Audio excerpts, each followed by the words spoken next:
नमस्कार, मैं वंदना। दोस्तों, हम अपने शरीर का बहुत ध्यान रखते हैं और अच्छा खाना खाते हैं, खूब पानी पीते हैं और उसे स्वस्थ रखते हैं। क्या कभी हम सड़ा गला जला हुआ खाना खाते हैं? नहीं ना, क्योंकि इससे हमारा शरीर खराब होता है। जब हम अपने शरीर का इतना ध्यान रखते हैं, तो अपने मन का ध्यान क्यों नहीं रखते? हमारे मन को भी तो भोजन की आवश्यकता होती है।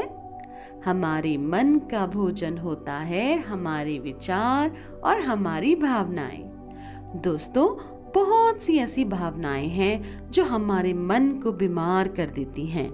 उनमें से एक भावना के बारे में मैं आज बात करूंगी, जो है ईर्ष्या, किसी से जलन। चलिए सुनते हैं एक कहानी। गुरु ज्ञानेश्वर का आश्रम उनके जमाने में बहुत प्रसिद्ध था। उनके यहाँ हजारों छात्र विद्या के लिए आया करते थे। गुरुजी ने एक सुबह देखा कि उनके कुछ शिष्यों में ईर्ष्या का स्वभाव झलक रहा है। उन्होंने अपने शिष्यों को अपने पास बुलवाया और उन्हें आदेश देते हुए कहा, शिष्यों, कल प्रवचन के समय आप सभी अपने साथ बड़े बड़े आलू लेकर के आएंगे और अपने सभी आलूओं पर उन व्यक्तियों का नाम लिखेंगे जिनसे आप ईर्ष्या करते हैं। अगली सुबह प्रवचन के समय सभी के हाथों में आलू थे। किसी के हाथ में 5 तो किसी के हाथ में 6, और सभी आलूओं में जिनसे वो ईर्ष्या करते हैं उनका नाम लिखा हुआ था। गुरु ने कहा, शिष्यों, ये सब आलू आप स्वयं को 7 दिनों तक के लिए भेंट करें। आप जहां भी जाएं, ये आलू आपके साथ होने चाहिए।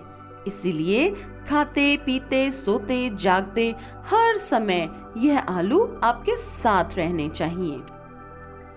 सभी शिष्य गुरुजी के इस बात से चकित थे, लेकिन गुरु का आदेश था, ये तो उन्हें मानना ही था। वे अब जहां भी जाते आलू को हमेशा अपने साथ रखते थे। लेकिन 3 से 4 दिनों के बाद आलूओं से सड़ने की बदबू आने लगी। सभी उस बदबू से बहुत परेशान थे और 7 दिन बीतने का इंतजार कर रहे थे। जैसे ही 7 दिन बीते, सभी अपने गुरु के पास गए और उनसे आलू और ईर्ष्या वाले पाठ का सार समझाने को कहा। गुरु ने शिष्यों को समझाते हुए कहा, शिष्यों, जब 7 दिन में ही इन आलू से बदबू आनी शुरू हो गई है और आपको ये बोझ लगने लगे हैं, अब जरा यह सोचिए कि आप अपने जिन मित्रों से, जिन व्यक्तियों से ईर्ष्या करते हैं, उनका कितना बड़ा बोझ आपके मन पर रहता हो गया। जलन आपके मन पर अनावश्यक बोझ डालती है, जिसके कारण ही आलूओं की तरह आपके मन से भी बदबू आनी शुरू हो जाती है। हमेशा मन में एक बात गांठ बांध लो, यदि तुम किसी से प्रेम नहीं कर सकते, प्यार नहीं बांट सकते, तो नफरत या ईर्ष्या भी मत करना। यही तो वो सबसे बड़ा कारण है जिससे आपका मन हमेशा खुश, स्वच्छ और हल्का होगा। सारे शिष्य गुरु की बातें बहुत ही अच्छी तरह से सुन रहे थे और उनको बदबूदार आलूओं को फेंकते हुए अपने मन से ईर्ष्या को भी हमेशा के लिए निकाल कर फेंक दिया।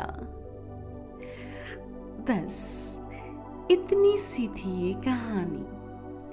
ईर्ष्या करने से, ईर्ष्या जलन करने से, इस तरह की बुरी भावनाएं रखने से हम दूसरे का भला ही करते हैं, क्योंकि उसे तो कोई फर्क नहीं पड़ता, वह तो और मजबूत हो जाता है।